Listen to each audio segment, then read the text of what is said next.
राजस्थान के प्रमुख मंदिर। सबसे पहले अपने बात करें मंदिर की, तो बच्चा भारत के अंदर मंदिर की 3 शैलियां हुआ करती है। भारत में मंदिर की 3 शैलियां हैं, 3 शैलियां हैं।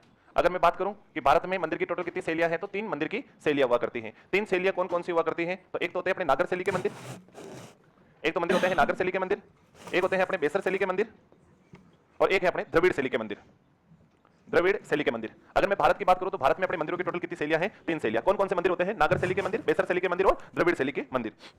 देखिए सपोज कीजिए ये अपना क्या है? भारत।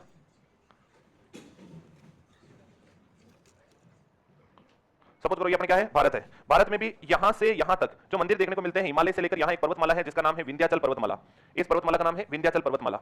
हिमालय से लेकर विंध्याचल पर्वतमाला तक जो भी मंदिर बने हुए हैं यहां से यहां तक, वह मंदिर हमें कौन सी शैली के मंदिर देखने को मिलते हैं? नागर शैली के मंदिर। विंध्याचल से लेकर अपने यहां पर एक नदी बहती है जिसका नाम है कृष्णा नदी। इस कृष्णा नदी तक जो भी मंदिर बने हुए हैं वह मंदिर अपने कैसी शैली के मंदिर हैं? बेसर शैली के। और कृष्णा नदी से जो अपने कन्याकुमारी तक वाला भाग है, इसमें जो मंदिर बने हुए हैं वह मंदिर अपने कैसी शैली के हैं? द्रविड़ शैली के। मतलब दक्षिण भारत में जो अपने मंदिर देखने को मिलते हैं वो कैसे मंदिर हैं? द्रविड़ शैली के। मध्य भारत में जो मंदिर देखने को मिलते हैं वो कैसे मंदिर हैं? बेसर शैली के। और उत्तरी भारत में जो मंदिर देखने को मिलते हैं वो कैसे शैली के हैं? नागर शैली के मंदिर हैं। अगर मैं बात करूं तो ये रहा हमारा राजस्थान।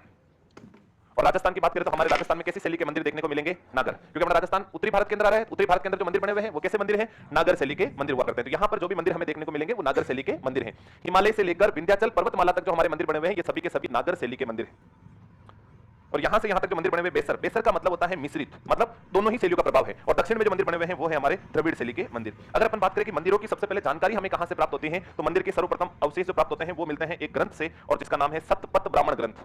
मंदिरों का सबसे पहले उल्लेख किस ग्रंथ से मिलता है? सतपथ ब्राह्मण ग्रंथ से हमें मंदिरों का सबसे पहले उल्लेख मिलता है। भारत में सबसे पहले मंदिर बनाने की परंपरा कहां से शुरू हुई थी? तो मौर्य काल से। मौर्य काल में मंदिर बनाने की परंपरा शुरू हुई। मतलब मौर्य काल में सर्वाधिक मंदिर, या अपन कह सकते हैं मंदिर बनाना प्रारंभ हुए। लेकिन भारत में सबसे ज्यादा जो मंदिर बनाए गए थे वो किसके काल में बनाए गए? गुप्त काल में। भारत में सर्वाधिक मंदिर किस कालखंड में बनाए गए थे? गुप्त काल में बनाए गए। प्यारे साथियों, मंदिरों की जो सबसे पहले जानकारी मिलती है किस ग्रंथ से मिलती है? सतपथ ब्राह्मण ग्रंथ से मंदिरों की सबसे पहले जानकारी मिलती है। भारत में मंदिर बनाना किस काल में प्रारंभ किया था? मौर्य काल में। लेकिन सर्वाधिक मंदिर किस कालखंड में बने थे? गुप्त काल में। लेकिन यही बात अगर मैं राजस्थान की बात करूं कि राजस्थान में सर्वाधिक मंदिर, बाकी तो भारत की चीजें हैं, राजस्थान भी तो भारत में आ रहा है, तो इसका मतलब गुप्त काल, सतपथ काल और मौर्य काल तो ठीक है, लेकिन राजस्थान में सबसे ज्यादा मंदिर किसके काल में बनाए गए? तो गुर्जर प्रतिहारों के काल में। राजस्थान में जो सबसे ज्यादा मंदिर बनाए गए वो हमारे किस कालखंड में बनाए गए थे? गुर्जर प्रतिहार कालखंड में बनाए गए थे। नागर शैली, बेसर शैली, द्रविड़ शैली क्या है? तो ये हमारे भारत के कल्चर का भाग है। तो इनको तो मैं आपको पढ़ाऊंगा तो भी कोई मतलब है नहीं, क्योंकि अपने द्रविड़ शैली का, बेसर शैली का इनका हमारे कोई लेना देना नहीं है। तो इतनी बात जरूर याद रखना कि हिमालय से लेकर विंध्याचल तक जो शैली है वो कैसी शैली है? नागर। विंध्याचल से कृष्णा नदी तक जो शैली है वो कैसी शैली है? बेसर। और कृष्णा नदी से कन्याकुमारी तक जो शैली है वो कैसी शैली है? द्रविड़ शैली। तो ये सारी की सारी बातें आपको ध्यान रखनी है ना। तो ये इनको टोटल कितनी शैलियों में बांट दिया है? इनको टोटल 3 शैलियों में बांट दिया है मंदिरों की। तो मंदिरों की टोटल अपने कितनी शैलियां हुआ करती हैं? 3 शैलियां हुआ करती है। बात समझ में आ गई क्या? बहुत बढ़िया। तो अपने भारत के अंदर टोटल मंदिरों की कितनी शैलियां हुआ करती है निर्माण के आधार पर? 3 शैलियां। हालांकि अपने नागर शैली के मंदिर अपने हैं, तो नागर शैली वाले मंदिरों की थोड़ी सी बातें आप समझ लेना कि नागर शैली के मंदिर वास्तव में होते कैसे हैं। नागर शैली के मंदिर इस प्रकार एक चबूतरा बना हुआ होता है, इस चबूतरे के ऊपर मंदिर बने हुए होते हैं, और इसके ऊपर जो मंदिर बनाए जाते हैं इसमें इस प्रकार एक बीच में एक जंगा तैयार की जाती है, और इस जंगा के ऊपर इस प्रकार अपने क्या तैयार कर दिया जाता है? एक शिखर। इस प्रकार के जो मंदिर होते हैं सीधी सी शिखर होता है, और इस शिखर के ऊपर यहां पर एक इस प्रकार का आपने चारों तरफ देखा होगा एक भाग होता है जिसको अपन कहते हैं आमलक। इस आमलक के ऊपर वापस इस प्रकार का एक गुंबद बना हुआ होता है जिसे कहते हैं ग्रीवा, जिसके ऊपर यहां पर क्या कर दिया जाता है? एक कलश लगा दिया जाता है। एक कलश लगा हुआ होता है। ये जो ग्रीवा होती है इसके ऊपर एक यहां पर लगी हुई होती है क्या? ध्वजा। इसके बीचों बीच बना हुआ होता है अपने क्या? गर्भगृह। और गर्भगृह के अंदर जो भी हमारे देवी देवता है जिनकी भी मूर्ति वगैरह लगानी होती है वो मूर्ति यहां पर लगी हुई होती है। इसके आगे वाला जो भाग होता है यहां पर क्या बने हुए होते हैं? मंडप। यहां वाला जो आगे वाला भाग होता है इसमें अपने क्या देखने को मिलते हैं? मंडप देखने को मिलते हैं। और यहां पर एक छोटा सा प्रवेश द्वार लगा दिया जाता है जिसको अपन कहते हैं तोरण द्वार। ये जो है ये कहलाता है अपने उत्तरी नागर शैली के मंदिरों के तोरण द्वार। जबकि द्रविड़ शैली के जो मंदिर होते हैं उनके द्वार को गोपुरम कहते हैं। उनके जो दरवाजे लगे हुए होते हैं उन्हें अपन गोपुरम कहते हैं। ये क्या बने हुए हैं? तो इनको बोलते हैं अपने मंडप। ये जो दिख रहे हैं आपको, इनको आगे की तरफ इस प्रकार बने हुए होते हैं, इन्हें कहते हैं मंडप। जैसे महामंडप, मध्य मंडप, लघु मंडप। मंदिर के आगे की जो सामने का जो फ्रंट होता है इस फ्रंट को कहते हैं कपोत। सामने का जो फ्रंट वाला भाग होता है इसको क्या बोलते हैं? कपोत बोलते हैं। और ये जो दिख रहा है इसको बोलते हैं अपने शिखर। और शिखर के अंदर का जो भाग होता है इस वाले भाग को अपने क्या कहते हैं? गर्भगृह। गर्भगृह। और बात करें तो ये वाला जो भाग है इसको अपने क्या कहते हैं? जिसमें इसके अंदर अपन परिदक्षिणा लगाते हैं तो इसे कहते हैं परदक्षिणा पथ। इस वाले भाग को बोलते हैं परदक्षिणा पथ, जिसमें अपन अंदर की तरफ परिक्रमा वगैरह करने का कार्य करते हैं। ये वाला जो भाग होता है जो इसे गुम्बद टाइप का चारों तरफ चौकोर होता है इसे क्या कहते हैं? तो इसे कहते हैं आमलक। इसके ऊपर का ये सीधा सा भाग होता है इसको क्या बोलते हैं? इसे कहते हैं ग्रीवा। ऊपर ही ऊपर क्या लगा हुआ होता है इसमें, कलश। और ये इधर क्या दिख रही है आपको, ध्वजा दिख रही है। और ये जो है ये आपको पता ही है चबूतरा। और चबूतरा और गर्भगृह के शिखर को जोड़ने वाला जो भाग होता है इसको बोलते हैं जंगा। तो ये थोड़ा सा आप ध्यान रखना कि हमारे नागर शैली के मंदिरों में इस प्रकार की चीजें देखने को मिलती हैं। अच्छा, ये मैंने सब इसलिए बनाया था क्योंकि अभी एक वीडियो का एग्जाम हुआ था ग्राम विकास अधिकारियों का, उसके अंदर सवाल आया था कि आमलक होता है महलों में, प्रसाद में, मंदिरों में या मस्जिदों में, तो आमलक किससे संबंधित है, मंदिर से। कौन सी शैली के मंदिरों से है, नागर शैली के मंदिर। नागर शैली के मंदिरों में आपने देखा होगा एक सीधा सा सिक्कर और सिक्कर के ऊपर इस प्रकार का एक चारों तरफ गोलाकार भाग बना हुआ होता है, देखा क्या कभी मंदिरों में गौर किया हो, तो उसको आमलक कहते हैं। फिर उसके ऊपर वापिस ऐसे शिखर बना दिया जाता है गुंबद टाइप का, जिसे अपन कहते हैं ग्रीवा। फिर उसके ऊपर करते हैं कलश की स्थापना, फिर उसके पास में ही लगा दी जाती है ध्वजा। तो इस प्रकार हमारे नागर शैली के मंदिर बने हुए होते हैं। तो नागर शैली के मंदिरों की बात करें बच्चा, तो ये हमारे नागर शैली का मंदिर है। नागर शैली के मंदिरों का प्रवेश द्वार क्या कहलाता है, तो प्रवेश द्वार को कहते हैं तोरण द्वार। इसके सामने की दीवार को क्या कहते हैं, तो सामने की दीवार को कहते हैं कपोत। नागर शैली के मंदिर कहां से कहां तक बने हुए हैं, तो हिमालय से लेकर विंध्याचल तक हमारे नागर शैली के मंदिर बने हुए हैं। अब अपन राजस्थान में बात करें कि हमारे राजस्थान में मंदिरों से सवाल कैसे आते हैं, बहुत इजी से सवाल आते हैं। जैसे राजस्थान में सबसे प्राचीन मंदिर कौन कौन से हैं, सबसे प्राचीन मंदिर कौन कौन से हैं, वो सारी बातें अपने राजस्थान में आती हैं। तो देखो राजस्थान में अगर अपन बात करें सबसे पहले कि मौर्यकालीन मंदिर, मौर्यकालीन मंदिर कौन कौन से हुआ करते हैं, या मौर्यकालीन मंदिरों का समय कब से कब तक है, तो 300 ईसा पूर्व से 300 ईस्वी के बीच में जो भी मंदिर बने हैं वो मंदिर हमारे कौन से मंदिर कहलाते हैं, मौर्यकालीन मंदिर। हालांकि इतने समय तक मौर्य काल नहीं रहा था, लेकिन फिर भी उस समय जो मंदिर बनाए गए थे, उस समय का भारत में सबसे पावरफुल राजवंश मौर्य वंश था, इसलिए उस समय चाहे शुंगों ने मंदिर बनाए हो तो भी वो मौर्यकालीन मंदिर कहलाएंगे। जैसे मैं बात करूंगा अभी राजस्थान में 700 ईस्वी से लेकर 1100 ईस्वी के बीच में अपने राजस्थान में खूब सारे राजवंश थे। परमार भी मंदिर बना रहे हैं, चौहान भी मंदिर बना रहे हैं, मेवाड़ में गुहिल शासक भी मंदिर बना रहे हैं। क्योंकि अगर मैं बात करूं तो 551 ईस्वी में वासुदेव चौहान चौहान वंश की स्थापना कर देते हैं, 566 ईस्वी में मेवाड़ के गुहिल राजवंश की स्थापना कर दी जाती है। उस समय परमार भी थे, सबने मंदिर बनाए। लेकिन उस समय हमारे भारत अपने राजस्थान का सबसे पावरफुल राजवंश जो था वो राजवंश था गुर्जर प्रतिहार। इसलिए 700 ईस्वी से 1100 ईस्वी के बीच में जितने भी मंदिर बनाए गए उन्हें अपन गुर्जर प्रतिहार कालीन मंदिर कहते हैं, क्योंकि उस समय का पावरफुल राजवंश कौन सा है, गुर्जर प्रतिहार। मंदिर कोई और राजवंश बना रहा है, लेकिन मंदिर कौन सा कहला रहा है, गुर्जर प्रतिहार कालीन मंदिर। वैसे ही मौर्य काल के समय और भी तो राजवंश थे जिन्होंने मंदिर बनाए, लेकिन उस समय का सबसे पावरफुल राजवंश कौन सा था, मौर्य राजवंश। इसलिए अपन इनको कौन से मंदिर कहते हैं, मौर्यकालीन मंदिर, जिनका समय 300 ईसा पूर्व से 300 ईस्वी के बीच में। और इस समय अपने राजस्थान में टोटल कितने मंदिर बने, तो 5। और पांचों मंदिर कौन कौन से हैं, तो आप एक ट्रिक से याद रख लेना, नानो बनरे। क्या कहोगे, नानो बनरे, बोलो एक बार, वापिस बोलो, ना नो ब न रे। तो ना से तुम्हें क्या याद रखना है, नाद, पुष्कर का मंदिर, नाद मंदिर पुष्कर, नाद मंदिर। और ये नाद मंदिर अपने कहां से मिला है, पुष्कर, और पुष्कर अपने कहां पर है, अजमेर। तो नाद मंदिर, पुष्कर, अजमेर जो है ये कौन से काल का मंदिर है, मौर्यकालीन मंदिर। फिर देखो ये क्या है, नो, नो से क्या याद रखना है, नोह भरतपुर, नोह भरतपुर का जाखम बाबा का मंदिर, जाखम बाबा का मंदिर, या जाखम बाबा के यक्ष बाबा, नहीं जाखम बाबा, ठीक, जाखम बाबा, जोक बाबा, जाखम बाबा या जोक बाबा। अगर आप लोगों ने देखा हो तो आपने कभी एक सभ्यता का नाम सुना होगा, नोह सभ्यता। नोह सभ्यता की खुदाई करते हैं तो वहां से जोक बाबा या जाखम बाबा की मूर्ति मिली।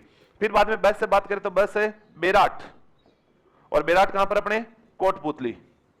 पहले बेराट शाहपुरा उपखंड जयपुर में आता था, लेकिन अब बेराट कहां पर है, कोटपुतली में। तो बेराट कोटपुतली का गोल मंदिर, बेराट कोटपुतली का गोल मंदिर। और बेराट कोटपुतली से जो गोल मंदिर मिला है, यह मंदिर किससे संबंधित है, तो बौद्ध धर्म की हीनयान शाखा का मंदिर है, बौद्ध धर्म की हीनयान शाखा का मंदिर है। बौद्ध धर्म में 2 शाखाएं थी, हीनयान और महायान, तो यह हीनयान शाखा का मंदिर है।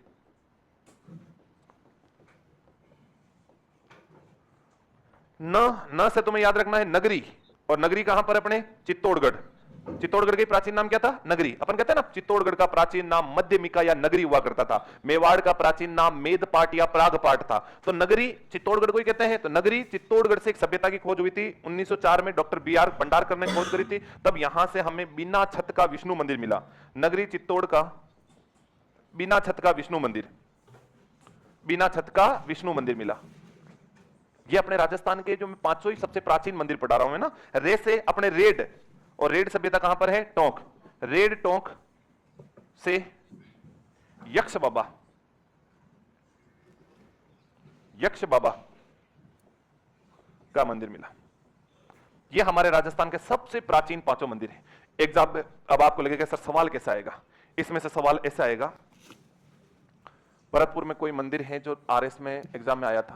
नहीं सुमन, वो आरएस के एग्जाम में मौर्यकालीन मंदिर नहीं आया था, वो एग्जाम में आया था गुप्तकालीन मंदिर, जो आगे पढ़ाने वाला हूं। मां काशी कद चारू और रूस से रूपवास भरतपुर का एक रुक्मणी मंदिर है जो गुप्तकालीन मंदिर है। अभी देखेंगे, अभी मौर्यकालीन मंदिर की बात कर रहे हैं। तो मौर्यकालीन मंदिर में एक तो अपने या तो आया होगा, तो ये आया होगा नोह भरतपुर वाला, कि गुप्त मौर्यकालीन मंदिर जो है नोह भरतपुर से मिला, जो जोक बाबा या जखम बाबा का मंदिर है। या फिर आया होगा तो गुप्तकालीन मंदिर आया होगा जो हमारे कहां से मिलता है, रूपवास भरतपुर से। तो देखो बच्चा, मौर्यकालीन मंदिर राजस्थान में मिले हैं 300 ईसा पूर्व से 300 ईस्वी के मंदिर। 5 मंदिर ही मिले हैं जो हमारे राजस्थान के सबसे प्राचीन मंदिर है। नाद मंदिर कहां से मिला है, पुष्कर अजमेर से। नौ से नोह भरतपुर का जोक या जखम बाबा का मंदिर। बेस से विराट कोटपुतली का गोल मंदिर, जो किससे संबंधित है, बौद्ध धर्म की हीनयान शाखा से संबंधित है। न से नगरी चित्तौड़गढ़ का बिना छत का विष्णु मंदिर मिला, और रे से रेड टोंक का यक्ष बाबा का मंदिर। ये पांचों मंदिर हमारे किस काल के हैं, ये पांचों मंदिर जो हैं हमारे मौर्यकालीन मंदिर हैं। फिर बाद में अपन बात करते हैं गुप्तकालीन मंदिर अपने राजस्थान में।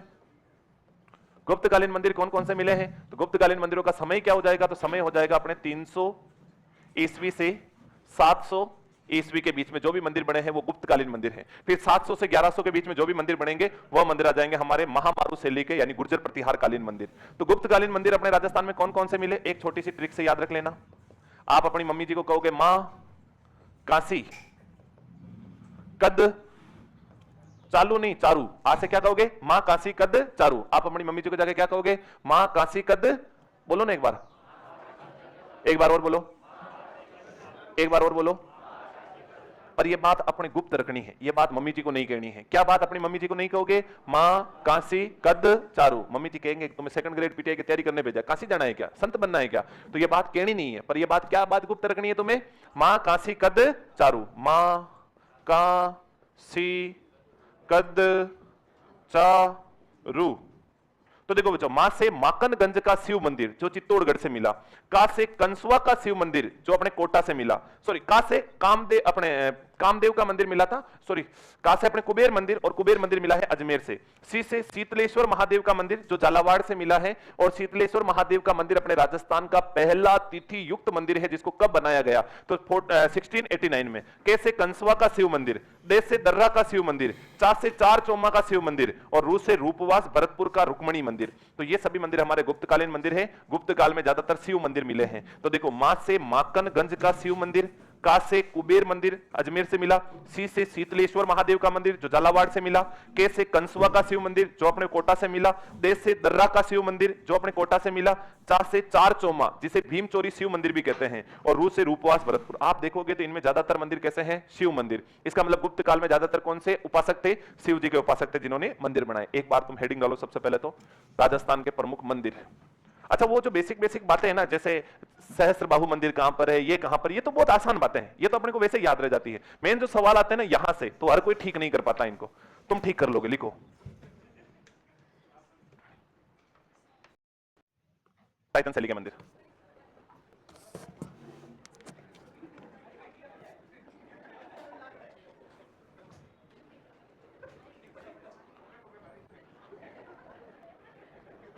पंचायतन शैली के मंदिर। अब देखो, तुम देखो ना, बोर्ड को देखो ना, सही करना बाबूड़ा, क्या चला रखा। ऐसे मंदिर जैसे कोई चार दीवारी बनी हुई हो, और इस चार दीवारी के मध्य जो मुंह बना हुआ होता है उन। अच्छा बच्चों, क्या चला रखा, पंचायतन शैली के मंदिर। अच्छा बच्चों, पंचायतन शैली के मंदिर होते क्या है, पंचायतन शैली के मंदिर अपन कहते किसे हैं, तो ऐसे मंदिर जो एक ही परिसर में 5 मंदिरों का समूह बना हुआ होता है, उन 5 मंदिरों के समूह को अपन कौन से मंदिर बोल देते हैं, पंचायतन शैली के मंदिर। ये ऐसे जैसे कोई चार दीवारी बनी हुई हो, और इस चार दीवारी के मध्य जो है हमारे 5 मंदिरों का ऐसा समूह बना हुआ होता है, उन मंदिरों को अपन बोलते हैं पंचायतन शैली का मंदिर।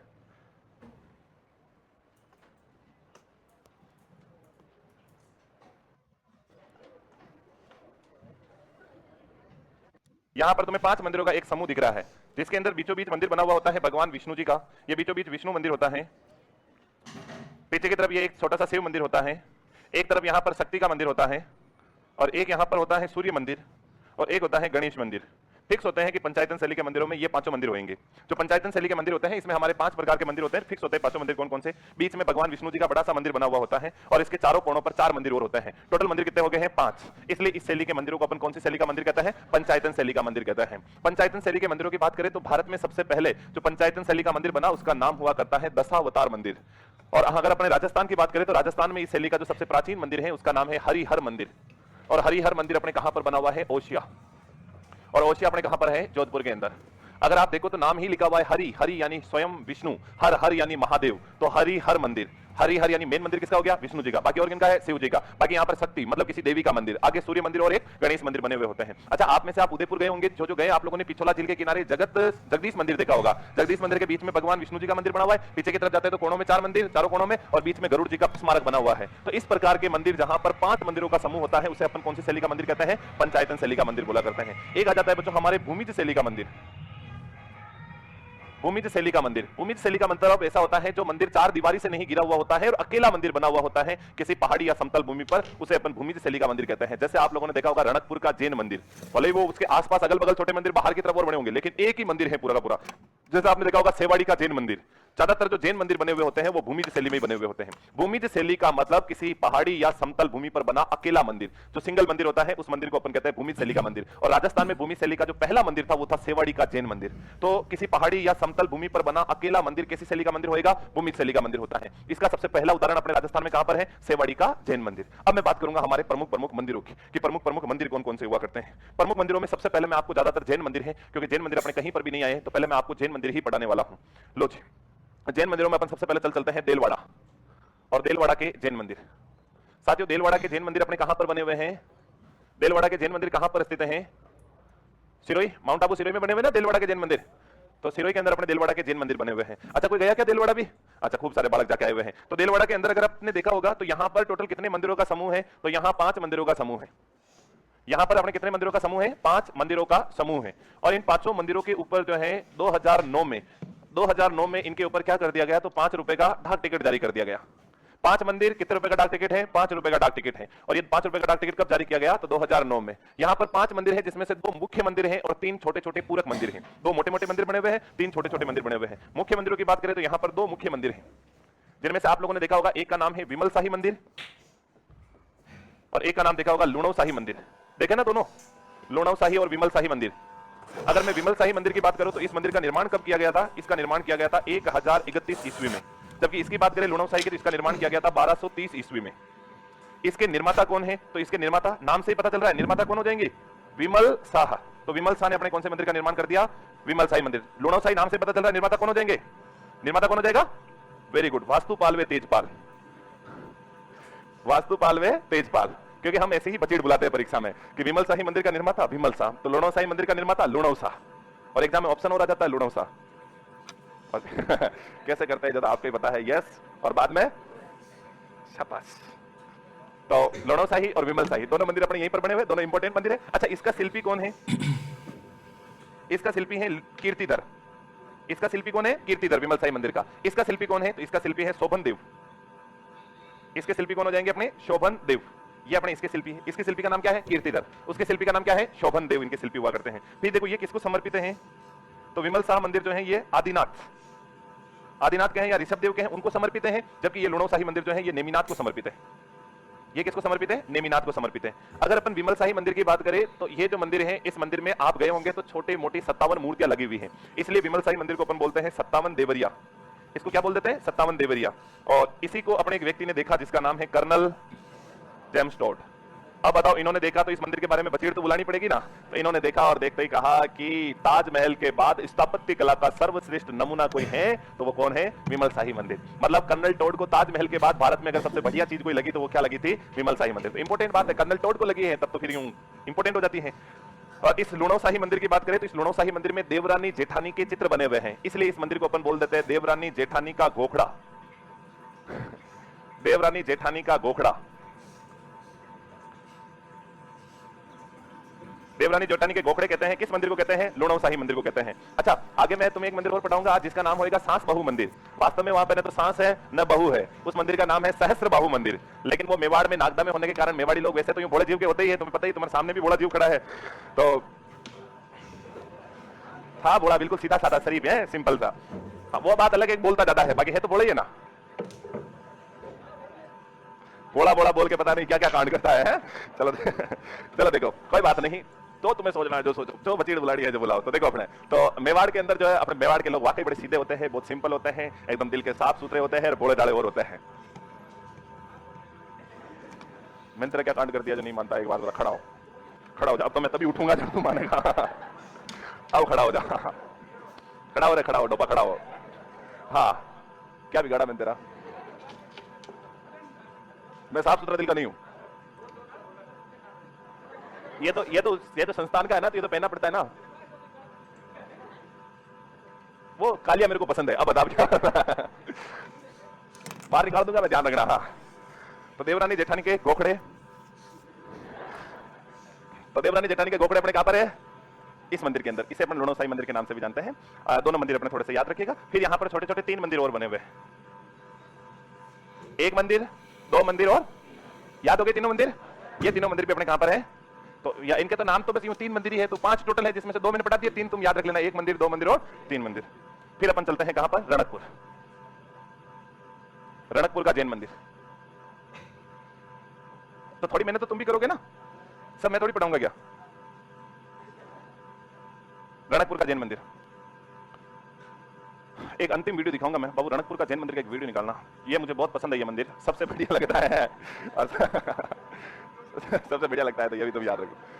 तो अच्छा, तुम यार हो बड़े सीधे, मतलब तुम्हें ये भी पता है कि ये 1 मंदिर, 2 मंदिर, 3 मंदिर लिखाएंगे जरूर, पर बोल कोई नहीं रहा है। चलो देखो, यहां पर एक तो मंदिर बना हुआ है भीमा शाह मंदिर, भीमा शाह मंदिर, भीमा शाह मंदिर। एक यहां पर बना हुआ है बच्चों, इसी भीमा शाह मंदिर को अपन बोलते हैं पितलहर मंदिर, पितलहर मंदिर। एक यहां पर बना हुआ है पार्श्वनाथ जी का मंदिर, और एक बना हुआ यहां पर महावीर भगवान का मंदिर, महावीर भगवान का मंदिर। टोटल बने हुए यहां पर 5 मंदिर। 2 मैंने पहले लिखा दिया, विमल साई, लुणव साई, भीमा साई या पितलहर मंदिर, पार्श्वनाथ जी का मंदिर और महावीर भगवान का मंदिर। ये जो भीमा शाह मंदिर नाम से पता चल रहा है, इसके निर्माता कौन हो जाएंगे?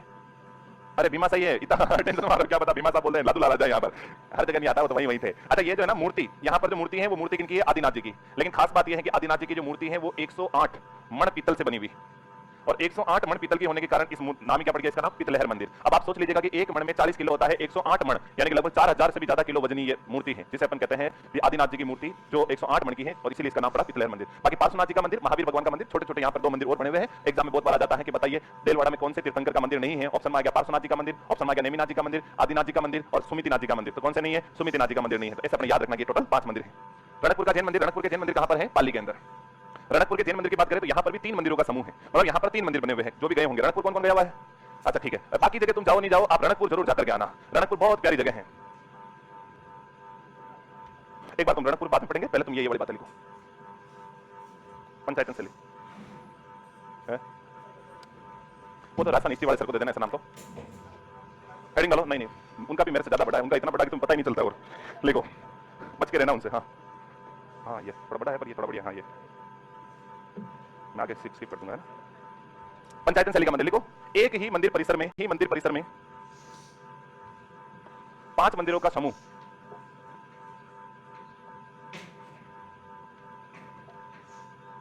एक ही मंदिर परिसर में 5 मंदिरों का समूह। फिर लिखो, राजस्थान में सबसे प्राचीन,